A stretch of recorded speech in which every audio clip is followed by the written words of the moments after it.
Magandang gabi po sa inyong lahat mga kaistorya. Kumusta po kayong lahat? Sana po'y nasa mabuti kayong mga kalagayan. Huwag niyo pong kalilimutang pindutin ang notification bell at pakishare na rin po ng videong ito. Ganun din, pakisubscribe po ng ating channel para naman palagi po kayong updated sa ating mga bagong kwento. Samantala, muli ko po kayong iniimbitahan na i-follow ako sa aking Facebook page. Narito po ang aking Facebook page, Jason Space Heart FM. Maraming salamat po sa inyong pag-follow. Samantala, narito na ang ating tampok na kwento sa gabing ito. Matakot, kabahan sa mga kwentong nakakagimbal sa Kaistorya YouTube channel with daily post at 7 p.m. Ako si Pia, 61 years old na ngayon.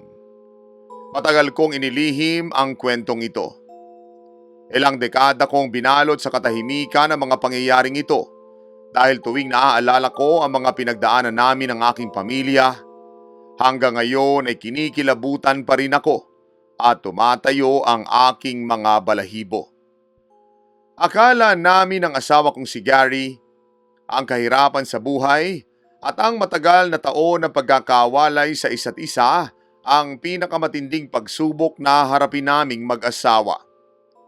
Pero nang sa wakas ay natupad na namin ang pangarap naming magkaroon ng sariling bahay, doon pala magsisimula ang isang totoong bangungot na hindi namin akalaing mangyayari sa totoong buhay.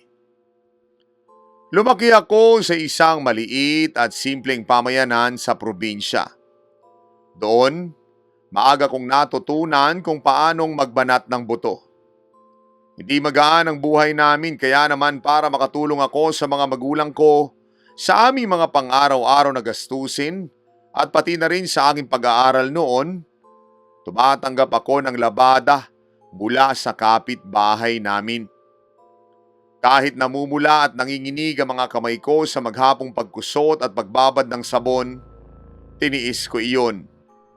Ang mahalaga sa akin noon, may pandagdag kami sa pagkain sa aming hapagkainan.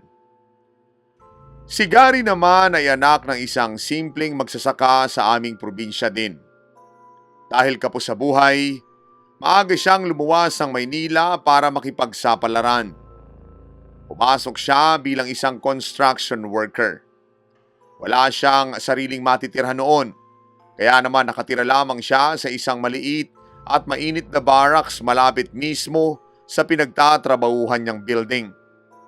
Doon siya natutulog kasama ang iba pang mga manggagawa. Bitbit lamang ang pangarap na umasenso balang araw. Nagkakilala kami ni Gary sa isang simpleng karinderya malapit sa construction site.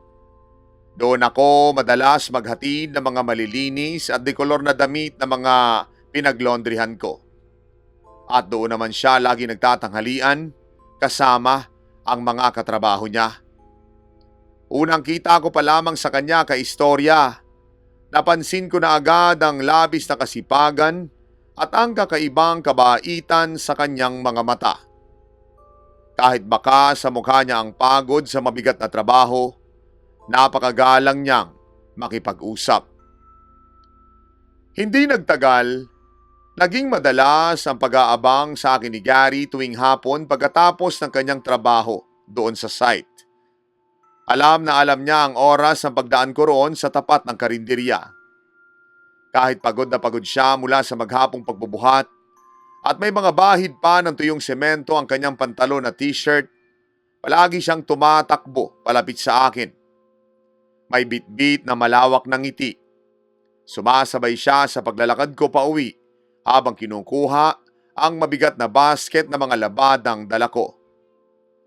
Sa mga simpleng kwentuhan namin habang naglalakad sa gilid ng kalsada, unti-unti kong nakilala ang busilak niyang puso.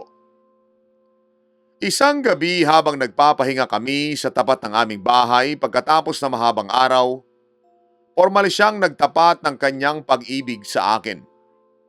Tanda ko pa, medyo nanginginig pa ang boses niya ng gabing iyon.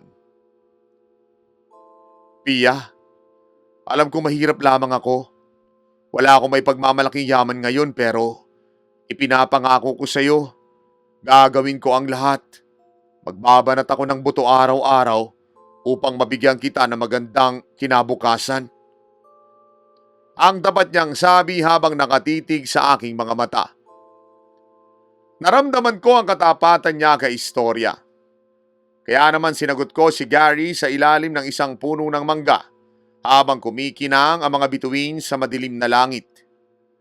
Labi sa naging tuwa niya ng gabing iyon parang nanalo sa loto ang kanyang hitsura. Doon namin ipinangako sa isa't isa na magtutulungan kami sa lahat ng bagay. Anuman ang hagupit ng buhay. Nagpakasal kami sa isang simpleng kasalang bayan. Walang engrandeng handaan, walang mamahaling dekorasyon. Dinaluhan lamang ito ng aming mga malalapit na kamag-anak at kaibigan na naging saksi sa aming pagmamahalan. Pagkatapos ng seremonya, umuwi kami sa aming maliit na inuupahang kwarto at doon lamang kami kumain ng simpleng handa na pinagsaluhan ng pamilya. Pero para sa amin ni Gary, sapat na iyon. Ang mahalaga, magkasama na kami sa iisang bubong. Naging napaka-busy ng buhay mag-asawa namin pagkatapos niyon. Araw-araw ay maaga kaming gumigising bago pa sumigat ang araw. Si Gary ay nagmamadali nang umalis papunta sa construction site. Habang ako naman ay nagsisimula ng mag-igib ng tubig at magkusot ng mga tambak na labada sa likod ng bahay. Kahit maliit lamang ang kinikita namin at madalas nakapos, walang reklamo kay istorya. Masaya kami nagsasalo sa simpleng tuyo, kamatis, at mainit na kanin tuwing gabi habang nagkukwentuhan tungkol sa mga pangarap namin na magkaroon ng sariling lupa at bahay balang araw. Pero dahil sa labis na pagod sa paglalabada na maghapon sa ilalim ng matinding initan, nagkasakit ako na malubha isang beses. Sobrang taas ng aking lagnat at hindi ko man lamang maibangon ang aking katawan. Si Gary ang naging sandalan ko noon. Siya ang nag-alaga sa akin buong magdamag ng walang patid. Kahit alam kong puyat at pagod siya sa mabigat na trabaho sa construction, gising siya para punasan ang aking noo ng basang bimpo. Painumin ako ng gamot at magluto ng mainit na sabaw para lamang gumaan ang pakiramdam ko. Doon ko napatunayan na napakaswerte ko sa aking asawa. Pumasok ang taong 1995 na magbago ang takbo ng aming tadhana. Isang hapon, nabalitaan ni Gary mula sa kanyang foreman sa site na may isang ahensya na naghahanap ng mga construction worker para ipadala sa Middle East. Malaki ang sweldo doon kumpara sa kakarampot niyang kinikita dito sa Pilipinas. Nang marinig niya iyon ay agad na kumislap ang kanyang mga mata. Alam niyang ito na ang pagkakataon para matupad ang pangarap naming bahay. Agad siya nag-apply at hindi na nag-aksaya pa ng oras. Umuwi si Gary kay istorya isang hapon na may dalang napakagandang balita. Malawak ang kanyang ngiti habang ipinapakita ang isang papel. Natanggap siya sa trabaho at kailangan na niyang umalis sa susunod na buwan. Nang marinig ko iyon, halo-halong emosyon ang aking naramdaman. Natutuwa ako dahil sa wakas, mapapadali na ang pag-abot ng aming pangarap. Pero sa kabilang banda, mayroon ding matinding takot at lungkot sa aking dibdib dahil alam ko magkakalayo kami ng matagal na panahon. Dumating ang araw ng kanyang pag-alis. Bago ang kanyang flight, nagpalitan kami ng mga huling pangako sa labas ng airport habang mahigpit na hawak-hawak ang kamay ng isa't isa. Umiyak ako ng husto kay istorya. Ito'y habang pinapanood siyang dahan-dahang maglakad papasok doon sa departure gate, bitbit ang kanyang lumang bag. Kumakaway siya sa akin hanggang sa tuluyan siyang mawala sa paningin ko. Doon ko naramdaman ang unang patak ng pangungulila. Naging napakahirap na mga unang buwan ng aming pagkakawalay. Alam mo naman noong taong 1995 kay istorya, bihira pa at napakahirap ng komunikasyon. Walang cellphone, walang internet.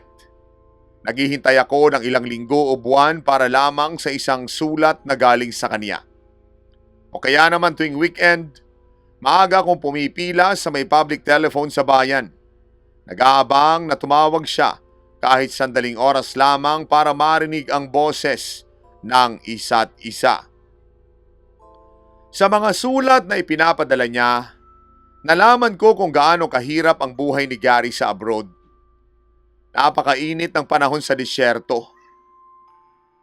Halos mapaso ang balat nila habang nagtatrabaho at napakabigat ang trabaho sa pagtatayo ng mga matataas na gusali roon.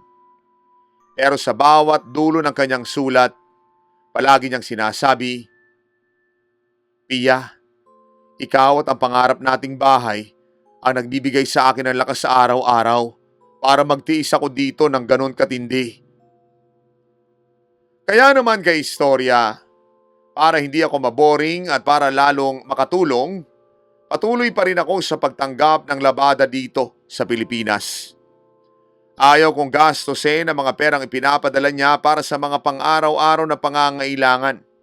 Kung kaya naman, iniipon ko ang bawat piso mula sa paglalabada sa isang malaking alkansya. Pati na rin ang mga remittance niya noon, diretso kong inilalagay sa bangko. Ang sabi ko sa aking sarili, dapat pag-uwi ng asawa ko, may patutunguhan ang lahat ng pawis at sakripisyo niya doon sa disyerto. Isang beses, nagpadala siya ng mga litrato niya kasama ang mga katrabaho niya sa site. Pagkakita ko sa larawan, parang piniga ang puso ko. Kitang-kita matinding pangangayayat ni Gary dahil sa labis sa pagtatrabaho at pagpupuyat sa ibang bansa. Sunog na sunog din ang balat niya dahil sa matinding sikat ng araw ng disyerto. Dumating pa nga sa punto kay istorya, nagkaroon ng malaking problema sa kumpanya nila. Hindi siya nakapagpadala ng pera sa loob ng 2 buwan dahil naantala ang proyekto nila at na-delay ang sahod ng mga trabahador. Imbes na magreklamo at magmukmok, naiisip ko na kailangan kong gumawa ng paraan. Asawa niya ako, kailangan naming magtulungan. Nagdoble kayod ako sa paglalabada. Bukod sa paglalaba, tumanggap na rin ako ng plantsahin at paglilinis ng bahay ng mga kapitbahay namin. Lahat ng kinita ko'y inipon ko at nakatutuwang isipin na ako pa nagpapadala ng kaunting pera papunta sa kanya sa Middle East para lamang may panggasto siya sa mga personal niyang pangangailangan kagaya ng sabon at ng pagkain. Sa kabila ng hirap at sakripisyong iyon, hindi kami pinabayaan ng Diyos. Nang maayos na ang problema sa kanilang kumpanya, naging tuloy-tuloy muli ang pagpapadala niya. Unti-unting lumaki ang aming ipon sa bangko na nagbigay sa amin ng napakalaking pag-asa. Tuwing gabi bago ako matulog, kinukuha ko ang aming passbook mula sa ilalim ng aking mga damit sa aparador. Tinitingnan ko ang mga numero doon at walang patid ang pasasalamat ko sa patuloy na gabay ng may kapal. Malapit na, iyon ang sabi ko sa aking sarili. Malapit na naming mabili ang pangarap naming bahay. Makalipas ang 5 taon ng tuloy-tuloy na pagtatrabaho, sa wakas ay nakauwi si Gary para sa isang maikling bakasyon. 1 buwan lamang siyang namalagi rito sa Pilipinas, pero sinusulit namin ang bawat araw. At isa sa mga bihirang pagkakataong iyon, nabiyayaan sa wakas ang aming pagsasama. Nalaman kong nagdadalang tao ako. Ilang linggo matapos siyang makabalik muli sa abroad para tapusin ang kanyang kontrata. Halo-halo ang naramdaman ko ng araw na mag-positive ang pregnancy test ko. Masaya dahil sa wakas ay magkakaanak na kami. Pero malungkot dahil alam kong mag-isa kong haharapin ang aking pagbubuntis. At tama nga ako. Isinilang ko ang aming panganay na si Justin na wala si Gary sa aking tabi. Hindi siya pwedeng lumiban sa kanyang trabaho at napakamahal ng pamasahe pa uwi. Nakahiga ako sa delivery room, pawis na pawis at namimilipit sa sakit habang mahigpit na nakahawak sa kamay ng nanay ko, imbes na sa asawa ko. Subalit nang marinig ko ang unang iyak ng aming sanggol na umaalingaw-ngaw sa kwarto, napawi ang lahat ng pagod ko. Nang buhatin ko na ang maliit at mapupulang katawan ni Justin, alam kong lalong may malalim na dahilan ang lahat ng aming sakripisyo. Ipinakita ko agad si Justin kay Gary sa pamamagitan ng mga litratong ipinadala ko sa koreo, kasama ang bakat ng maliit na paa ng bata sa isang papel. Nang matanggap niya ito, tumawag siya sa akin sa long distance. Naririnig ko ang malakas sa paghikbi niya sa kabilang linya. Umiiyak siya sa tuwa at pangungulila. Nang magtatatlong taon na si Justin, binigyan na ako ng go signal ni Gary na maghanap ng bahay na pwede naming bilhin. Sapat na ang aming naipon. Tuwang-tuwa ako kay istorya. Nag-ikot ako, naglibot sa iba't ibang subdivision malapit sa amin. May mga nakita ako magaganda pero sobrang mahal naman at hindi pasok sa budget. Hanggang sa makakita ako sa dulo ng isang tahimik na subdivision. Ibinebenta ito sa napakamurang halaga. Napakaganda ng bahay na iyon. Malawak ang bakuran at sakto para sa mga gusto naming itanim ni Gary. Bago ang pintura nito na kulay puti at mapusyaw na asul. At higit sa lahat, pasok na pasok sa budget na naipon namin sa loob ng maraming taon. Ang sabi ng ahente, kailangan lamang daw ibenta ng mabilisan ng dating may-ari dahil nag-migrate na raw ito sa Amerika. Wala akong nakitang problema kaya agad ko itong ipinaalam kay Gary. Lahat ng mga detalye. Pumayag naman siya agad matapos siyang makita ang mga larawan. Inayos ko ang lahat ng mga papeles. Pagbabayad sa bangko at pirmahan. Habang ginagawa ko iyon, sabik na sabik ako sa pag-uwi ng aking asawa. Pakiramdam ko noon kay istorya, natapos na ang pinakamahirap na bahagi ng aming buhay bilang isang pamilya. Tapos na ang pag-upa. Tapos na ang pangungulila. Magsisimula na ang tunay na buhay namin. Isang maagang umaga, naghintay kami ng anak kong si Justin sa arrival area ng airport para salubungin ang tuluyang pagbabalik ni Gary sa Pilipinas pagkatapos ng mahabang panahon. Hindi na siya babalik sa abroad. Ito na ang huli. Nang makita namin siyang naglalakad palabas, bitbit ang malaking bagahe at balikbayan box niya, agad siyang tumakbo palapit sa amin. Binitawan niya ang kanyang mga gamit at mahigpit kaming niyakap habang lumuluha sa harap ng maraming tao. Noong una, hindi makilala ni Justin ang kanyang ama. Medyo nahihiya pa ang bata at nagtatago sa likuran ng palda ko. Siyempre sa picture at sa telepono lamang niya nakagisna ng kanyang ama. Ngunit dahil sa dami ng mga laruang dala ni Gary, agad din silang nagkapalagayan ng loob. Maya-maya lamang, karga-karga na siya ni Gary at nagtatawanan na silang dalawa. Buo na ang pamilya ko. Pagkatapos sa airport, kumain kami sa isang masarap na restaurant upang ipagdiwang ang kanyang pagbabalik at ang simula ng aming buhay na magkakasama na. Habang kumakain kami, tumingin sa akin si Gary. Hinawakan ang kamay ko na mahigpit at sinabing, "Pia, hindi na ako aalis. Hindi ko na muling iiwan ang ating pamilya. Dito na tayo bubuo ng ating magandang kinabukasan." Pagkatapos ng ilang linggo, opisyal na kaming lumipat sa aming bagong bahay. Bitbit namin ang lahat ng aming mga gamit mula sa lumang inuupahan sa tulong ng isang inarkilang jeep. Sobrang saya namin ni Gary. Inaayos namin ang mga gamit. Inayos muna namin ang maliit na kwarto ni Justin. Pinuno namin iyon ng mga bagong laruan na galing sa abroad. Pagkatapos, inayos din namin ang aming sariling master's bedroom. Nakakapagod maglipat pero ang sarap sa pakiramdam na alam mong iyo ang bawat sulok ng nililinisan mo. Kinagabihan, nagluto ako ng masarap na hapunan. Ang paborito niyang sinigang na baboy para sa unang gabi namin sa bagong tahanan. Habang kumakain kami, masaya naming pinag-usapan ni Gary ang mga plano naming itanim na gulay sa malawak naming bakuran. Sitaw, kalabasa, kamatis. Lahat ng pwede naming itanim para makatipid sa pagkain at gawing libangan na rin. Masarap ang naging tulog naming mag-anak sa unang gabi namin sa bahay na iyon. Ramdam na ramdam ko ang presko at ang lamig ng simoy ng hangin sa labas na pumapasok mula sa awang ng bintana. Ang tahimik ay istorya, walang ingay ng mga sasakyan, walang anumang gulo.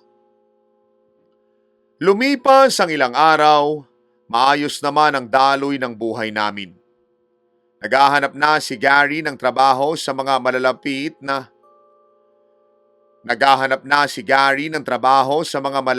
na construction firm. Hanggang sa may napansin akong kakaiba sa bahay. Nagbabago ang lamig ng hangin sa loob nito. Minsan, kahit tirik na tirik ang araw sa labas at ang haling tapat, bigla na lamang lalamig ang paligid sa loob. Hindi yung preskong lamig ka istorya. Yung lamig na nanunuot sa buto at nakapaninindig balahibo. Madalas ako makaramdam ng panginginig ng balat lalo na tuwing pumapasok ako sa may kusina para maghugas ng mga plato. Para bang biglang bumibigat ang hangin sa parteng iyon ng bahay. Isang hapon, habang si Justin ay natutulog sa sala at ako naman ay nag-aayos ng mga nakatuping damit sa cabinet sa aming kwarto, biglang bumukas ang gripo sa banyo ng kusa. Malinaw na malinaw ang tunog ng rumaragasang tubig. Napakunot ang noo ko. Nag-iisa lamang ako roon at sigurado akong naisara ko iyon kaninang umaga. Nang lapitan ko ang banyo para isara sana ang gripo, paghahawak ko sa pihitan, bigla ako nakaramdam ng isang napakalamig na presensya sa aking likuran. Para bang may nakatayo ng malapit sa akin. Pakiramdam ko, may isang pares na mga matang nakatitig sa bato ko. Hindi ako makagalaw sa takot. Mabilis kong isinara ang gripo at patakbong lumabas ng banyo nang hindi lumilingon sa aking likod. Pagdating ni Gary mula sa paghahanap ng trabaho, agad kong ikinuwento sa kanya ang nangyari. Nanginginig pa ako habang nagpapaliwanag. Pero binaliwala niya lamang ito. Naku Pia, baka naman maluwag lang ang pagkakaikot ng gripo o kaya naman may diferensya yung tubo. Kaya naman kusang bumubukas ito dahil nga sa pressure ng tubig. At yung nararamdaman mo, baka naman guni-guni mo lang yan. Dahil nga pagod ka sa kakalinis ng buong bahay maghapon. Medyo malaki rin ito eh. Ang natatawa pa niyang sabi habang inaakbayan ako. Gusto ko sanang maniwala kay Gary. Gusto ko sanang isipin na pagod lamang talaga ang dahilan. Ngunit hindi ko alam na ang insidenteng iyon sa banyo ay paramdam pa lamang pala ng mas malaking katatakutan na susubok sa aming katapangan. Ilang araw pa ang lumipas, pilit kong iwinawaglit sa isip ko ang takot. Isang madaling araw, bandang 2:00 yata iyon ng umaga, nagising ako dahil sa isang kakaibang tunog. Tunog iyon ng mabibigat na yabag sa aming sala. Para bang may isang malaking taong naglalakad na nakasuot na makapal at mabigat na bota. Dinig na dinig ko ang paglagitik ng kahoy na sahig sa labas ng aming kwarto. Pabilis ng pabilis ang tibok ng puso ko. Dahan-dahan, kinalabit ko si Gary na noon ay mahimbing na natutulog at humihilik pa ng bahagya. Gary? Gary, gising. Ang babulong kong sabi habang niyuyug-yug ang braso niya. May tao yata sa labas eh. May magnanakaw yata sa sala. Agad na nagising si Gary at ang marinig niya rin ang mga yabag na palapit layo, agad na nawala ang antok sa kanyang mga mata. Mabilis siyang bumangon at dumampot ng isang makapal na pamalo na gawa sa kahoy na palagi niyang itinatabi sa ilalim ng kama para sa aming seguridad. Pagkatapos ay dahan-dahang lumapit sa pintuan ng aming kwarto. Bahagya niyang inawang ang pintuan kay istorya. Sumilip si Gary sa may puwang papunta sa sala, habang ako naman ay nakakapit na mahigpit sa likod ng kanyang damit. Nanginginig sa matinding takot para sa aming kaligtasan at kay Justin na mahimbing na natutulog sa kanyang kwarto. At doon kay istorya, doon niya nakita ang pinagmumula ng tunog. Hindi iyon magnanakaw. Ang nakita niya sa tapat mismo ng bintana sa aming sala ay isang matangkad na lalaki.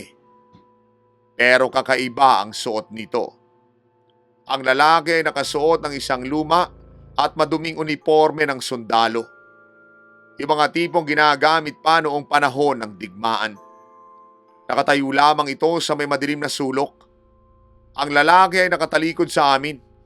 Tuwid na tuwid ang tayo na para bang isang estatwa at tila walang ipinapakitang galaw o buhay. Naramdaman ko ang paninigas ng buong katawan ni Gary. Nanginginig ang kamay niyang nakahawak sa may doorknob. Naglakas loob siyang buksan ang tuluyan ng pinto at mabilis na kinapa ang switch ng ilaw sa dingding ng sala upang harapin ang estranghero. Subalit pagkabukas ng maliwanag na ilaw sa sala, bigla itong nawala. Parang bulang sumabog sa isang kisap mata. Walang tao, walang anino, at nakasara na mahigpit ang lahat ng pinto at bintana. Natulala kaming dalawa ng asawa ko sa gitna ng maliwanag at tahimik na sala. Doon namin na-realize na hindi tao ang nakapasok.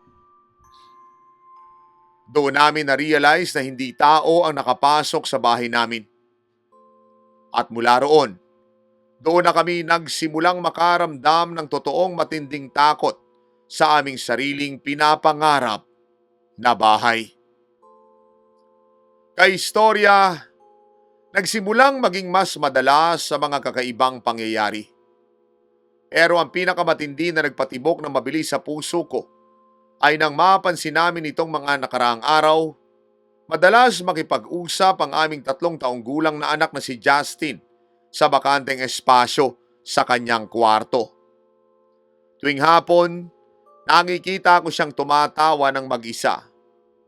Kumakaway at nag-aabot ng kanyang mga laruan sa hangin na tila ba totoong may kausap at kaharap. Isang hapon habang inililigpit ko ang kanyang mga nakakalat na gamit sa kwarto niya, tinanong ko si Justin. Anak, sino ba ang kinakausap mo dyan? May kalaro ka ba? Tumingin sa akin si Justin ng napakaseryoso. Isang tingin na hindi pangkaraniwan para sa isang 3 taong gulang na bata. Opo, Mami. May kalaro po akong isang batang lalaki. May sugat po siya rito sa noo, tapos madumi po ang mukha niya.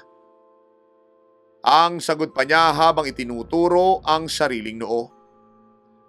Kinilabutan ako ng gusto kay istorya. Ramdam ko ang pagtayo ng mga balahibo ko sa braso Nang sabihin pa ni Justin na ang bata raw ay palaging lumalabas mula sa ilalim ng kanyang kama tuwing hapon pagkatapos niyang matulog. Hindi ko na tinapos ang pag-aayos ng kwarto. Agad kong binuhat ang aking anak. Dinala ko siya sa aming sariling silid at doon ko na muna siya pinatabi sa pagtulog. Natatakot ako para sa kaligtasan niya. Isang maulan na gabi, habang nagluluto ako ng hapunan sa kusina, biglang bumigat ang hangin doon. Nakaramdam ako ng matinding bigat sa aking leeg na tila ba may isang pares na mga kamay o may nakadagan sa balikat ko. Napakalamig.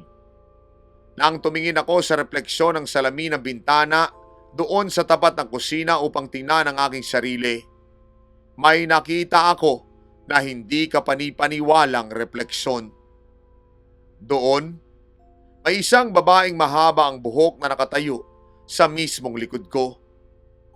Punong-puno ng dugo ang kanyang puting damit at blankong-blanko ang kanyang mga mata na nakatitig sa akin. Parang napako ang aking mga paa sa sahig.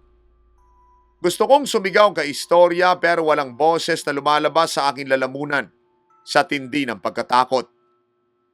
Nang tuluyan nang manginig ang aking mga kamay at mabitawan ko ang sandok na aking hawak, lumikha ito ng malakas na kalansing sa sahig at sa isang iglap, biglang nawala ang imahe ng dugoang babae sa refleksyon. Nanghina ang mga tuhod ko at napaupo ako sa may sahig habang umiiyak ng tahimik. Doon ako nadatnan ni Gary na nagmamadaling tumakbo mula sa sala upang alamin kung ano ba ang nangyari sa akin. Naging napakahirap na mga sumunod na araw kay istorya. Si Justin ay naging napakapili sa pagkain. Madalas nang tulala. Gabi-gabi ay umiiyak ng walang dahilan tuwing sasapit ang dilim. Ayaw na niyang pumasok sa kanyang sariling kwarto. Palagi siya nakakapit ng napakahigpit sa aking mga binti. Nanginginig kapag napapatingin sa direksyon ng kanyang silid. Isang hapon habang naglalaba ako ay napansin kong napakatahimik sa loob ng bahay. Agad ko namang hinanap si Justin. Nakita ko siyang nakatayo sa tapat ng aming lumang cabinet sa may sala. Nakatitig sa bakanteng sulok habang umiiyak ito ng tahimik. Lumapit ako sa kanya at lumuhod para pantayan ang kanyang tingin. Anak, bakit ka umiiyak? May masakit ba sa iyo? Ang tanong ko habang pinapahid ang kanyang mga luha. Mami, nagagalit daw po ang kalaro ko. Ang hikbi ni Justin. Ang sabi niya, bakit daw ayaw ko na siyang laruin sa kwarto? Gusto niya po akong isama. Gusto niya po akong isama sa ilalim ng lupa. Niyakap ko ng napakahigpit si Justin habang tumutulo na ang mga luha ko. Nang gabing iyon, nagpasya kami ni Gary na hinding-hindi na iiwang mag-isang bata kahit isang sandali lang. Batid na naming dalawa na may malalim, seryoso at hindi magandang nangyayari sa loob ng aming bagong tahanan. Lalong naging madalas ang biglang pagbaba ng temperatura sa aming kwarto tuwing sasapit ang 3:00 ng madaling araw. Nagdudulot ito ng matinding panginginig sa aming buong katawan. Kahit patayin namin ang ventilador at magkumot kami ng 2 makapal na tela, ramdam pa rin namin ang kakaibang lamig na tila nagmumula sa kailaliman ng lupa. Kaistorya, napansin din ni Gary na ang mga halaman sa aming malawak na bakuran ay unti-unting natutuyo. Nangingitim. Namamatay ito ng walang malinaw na dahilan. Tila ba may kung anong madilim na enerhiya sa ilalim ng lupa ang sumisipsip ng buhay ng mga ito. Sinubukan namin maglagay ng mga banal na imahe, krus at kung ano-ano pa. Nagsindi na rin kami ng mga puting kandila sa bawat sulok ng bahay upang mabawasan ang takot namin at kahit paano'y makahanap kami ng proteksyon. Ngunit tila hindi nito napipigilan ang mga anino at ang malamig na hangin patuloy na gumagala sa gabi. Dahil sa hindi na kami makatulog ng maayos at halos magkasakit na kami sa puyat, nagpasya si Gary na magbantay sa sala buong magdamag habang hawak ang isang makapal na flashlight. Gusto niyang patunayan kung may tao ba talaga o kung anong nilalangan ang gugol sa katahimikan ng aming buong pamilya. Lumipas ang ilang oras ng tahimik na pagbabantay nang maramdaman niya ang pagdaan ng isang mabilis, napakalamig na hangin sa kanyang mismong harapan. Kasabay nito, biglang nagpatay-sindi ang ilaw ng flashlight na hawak niya. At nang i-on niya ito na maayos at itutok sa dulo ng sala, napaatras siya sa may pader. Doon sa gitna ng sala ay nakita niya ang matangkad na sundalong nakabota at ang dugoang babaeng mahaba ang buhok. Magkasama silang nakatayo sa may dilim. Blanko ang mga mata at sabay na nakatitig kay Gary. Nanginginig ang buong katawan. Dahan-dahang umatras si Gary pabalik sa aming kwarto at mabilis na inilak ang pintuan. Doon niya tuluyang natanggap na hindi ito ordinaryong guni-guni. May mga ligaw na kaluluwang nagmamay-ari sa bahay na aming tinitirhan. Kinabukasan, hindi ko na kayang manahimik na lamang. Lumabas ako ng subdivision at nagtungo sa isang maliit na tindahan sa labas upang makapagtanong-tanong sa mga matatandang nakatira dito. Nais kong malaman ang totoong kasaysayan ng lupang kinatitirikan ng aming bagong bahay. Doon ko nakausap ang isang matandang lalaki na matagal na raw naninirahan sa lugar na iyon, bago pa man ito patagin o gawing subdivision ng mga developer. Nang banggitin ko ang eksaktong lokasyon ng aming bahay doon sa dulo ng kalsada, biglang nag-iba ang kanyang ekspresyon. Napabuntong hininga siya ng malalim at tumingin sa akin ng may pagkaawa. Naku iha, hindi niyo ba alam? Ang buong lugar na kinatitirikan ng subdivision na yan, dating isang malaking lumang sementeryo noong panahon ng digmaan. Ang bulong pa na matanda na nagpatayo ng aking mga balahibo at nagpabilis ng tibok ng aking puso. Ayon sa kwento ng matanda, nang idemplasyon ng lumang sementeryo upang patagin at gawing residential subdivision, marami sa mga labi ng mga namayapang sundalo at mga sibilyan ang hindi maayos na nailipat. Nagmadali ang mga developer na tapusin ang proyekto upang agad na maibenta ang mga lote.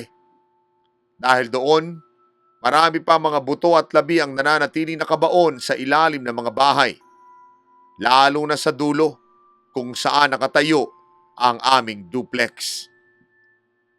Umuwi ako agad na may matinding bigat sa aking dibdib. Agad kong ikinuwento kay Gary ang lahat ng nalaman ko mula sa matanda.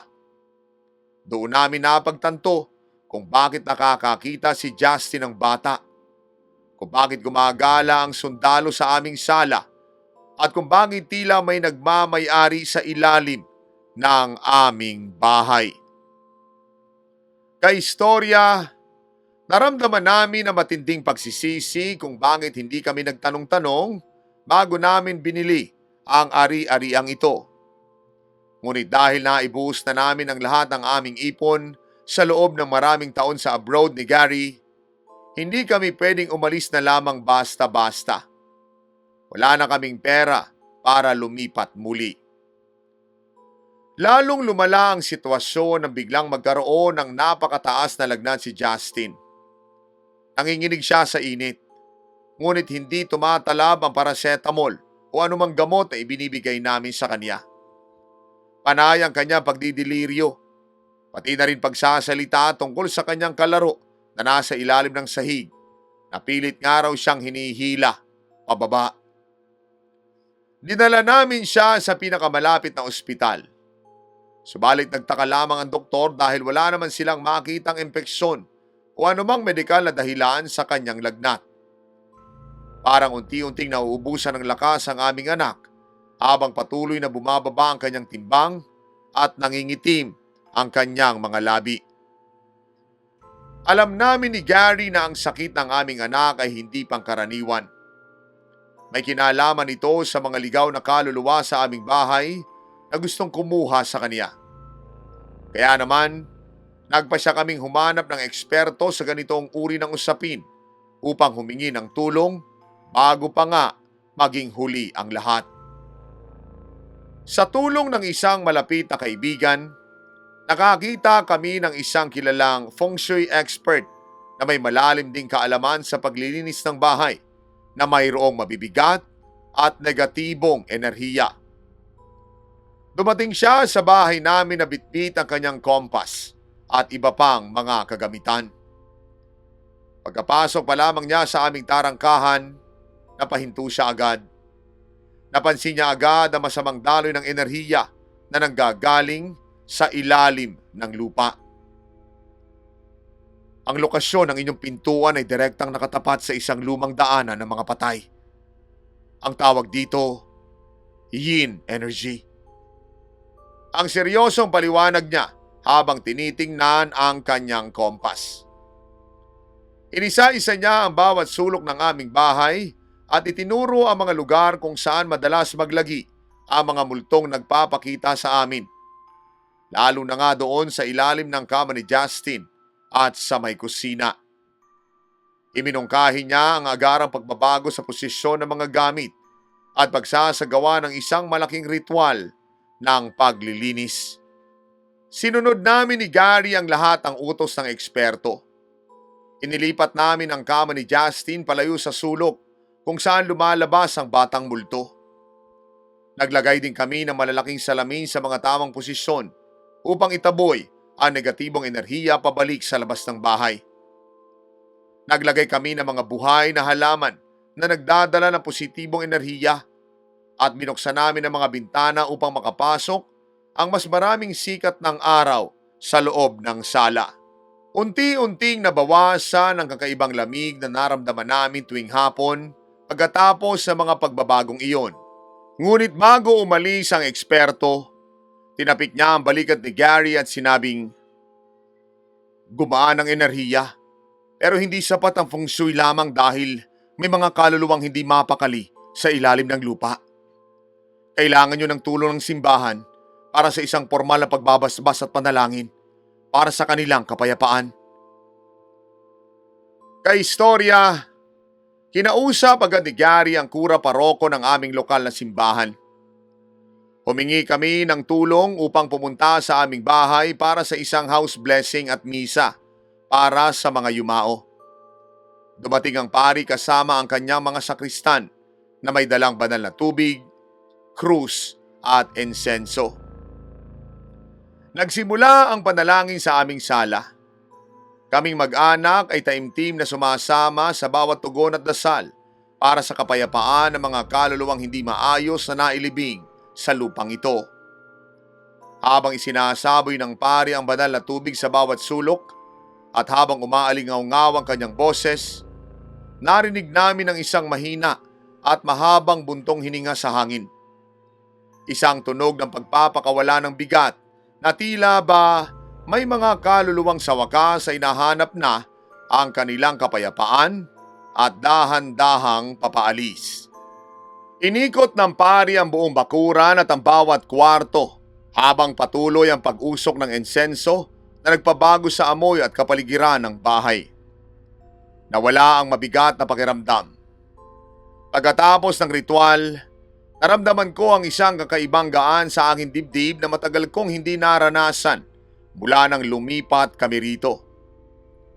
Himalang nawala ang mataas na lagnat ni Justin kinabukasan pagkatapos ng pagbabasbas ng pari sa aming tahanan. Muli siyang ngumiti, nagkaroon ng gana sa pagkain at nagsimula na maglaro ng normal kasama ang kanyang mga laruan. Pero sa pagkakataong ito, wala na siyang kinakausap sa bakanteng espasyo. Wala na kaming naririnig na mga yabag ng bota tuwing madaling araw. At hindi na rin nagpapakita ang dugo ang babae sa may kusina.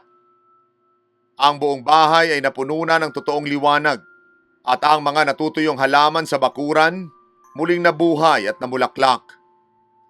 Nagawa na rin naming matulog na mahimbing ni Gary nang walang takot na baka may kung anong nakatitig sa amin mula sa dilim. Sa wakas, naramdaman na rin namin ang tunay na kahulugan ng pagkakaroon ng sariling tahanan. Lumipas ang ilang buwan at naging maayos na ang lahat sa aming buhay dito sa subdivision.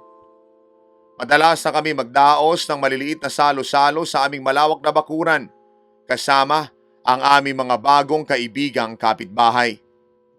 Si Gary naman ay nakakuha ng magandang trabaho bilang isang supervisor sa isang malapit na construction company sa Maynila.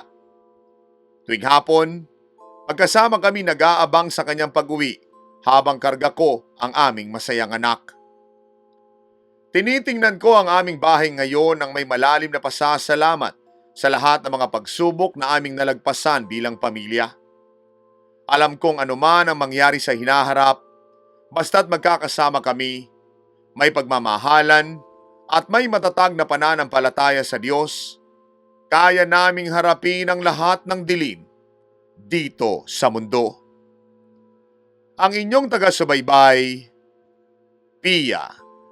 Isang kwentong nagpapakita na sa kabila ng anumang dilim at takot, ang pananampalataya sa may kapal, ang pagkakaisa ng pamilya, ang pinakamalakas na proteksyon na maaari nating masandalan. Sa ating mga kaistorya, naway baunin ninyo ang aral mula sa kwentong ito. Ang tunay na tahanan, hindi lamang gawa sa bato at semento, kung hindi gawa sa pagmamahal, panalangin at kapayapaan na namumutawi sa bawat isa.